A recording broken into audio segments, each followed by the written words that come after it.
Well, the Oklahoma Department of Transportation is waiting to hear back from the federal government on its proposal to boost infrastructure for electric vehicles. The plan would put $66 million of federal funding towards new charging stations for electric cars.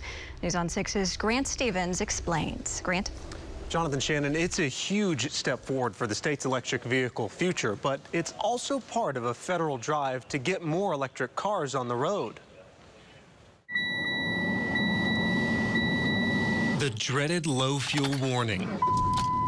You may worry about the cost of gas, but you probably aren't worried about where you'll get it. We can find gas, it's readily available. I even know the price I'm going to pay at the pump when I stop. Jared Swennison with the Oklahoma Department of Transportation says electric car owners know that worry all too well. You could have 200-300 miles in between charging locations, and then you don't even know the availability of electricity there. The federal government hopes to alleviate Oklahoma EV owners' range anxiety by funding more charging stations. Every 50 miles along EV corridors where we think the most people are driving currently, and we're expecting them to be going in the future.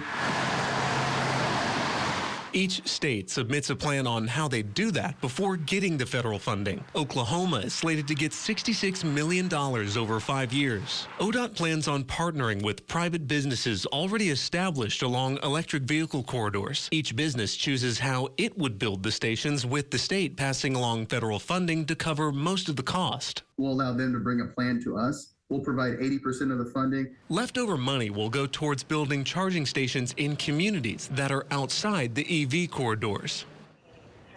ODOT submitted its electric vehicle infrastructure plan earlier this month. It expects that plan to be reviewed by October before it starts awarding grants November through February.